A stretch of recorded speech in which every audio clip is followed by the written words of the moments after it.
সকালবেলা ঘুম থেকে উঠেই বারান্দায় গেছিলাম। বারান্দায় গিয়ে দেখছি যে ছোট ছোট গাছগুলোতে জবা ফুল ফুটেছে।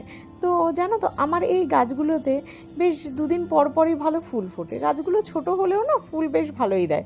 তো আমি ওরকম দেখেই কিনেছিলাম, যে যাতে আমি ঠাকুরকে এই ফুল দিয়েই পুজো দিতে পারি। তারপর ঠাকুর পুজো দিয়ে চলে আসি রান্নাঘরে রান্না করতে। আর আজকে নিরামিষ রান্না করেছিলাম। এটা ছিল পোস্ত।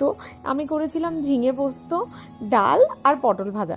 সেরকম বেশি কিছু করার সময় পাই না আমরা সকালবেলা, তো অল্প যেটুখানি হয় সেটুখানি করে নিয়ে অফিসে বেরিয়ে যাই। তারপরে সকালে কি খাবো সেটার প্রিপারেশন করছিলাম। যেরকম আজকে সকালবেলা বানিয়েছিলাম একটু স্যান্ডউইচ, যেটা বাটার দিয়ে একটু মাঝে একটু শসা দিয়ে আর চিজ দিয়ে গ্রেট করে করেছিলাম, আর সাথে ডিম সিদ্ধ আর আম কেটে দিয়েছিলাম। আমার হাজব্যান্ড একটু আম ভালোবাসে, কারণ আমরা যেহেতু সারা বছর আম খেতে পারি না, তো ওই কারণে আমি চেষ্টা করি যে কদিন আমের সিজন থাকে আমরা একটু আধটু করে আম খাই।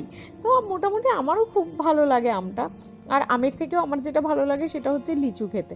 লিচু আমার খুব ফেভারিট, আর আমি লিচু খুব ভালো খাই। ও প্রায়ই এরকম আমার জন্য লিচু নিয়ে আসে। তো এই যে কথা বলতে বলতে আমার ব্রেকফাস্টও রেডি হয়ে গেছে।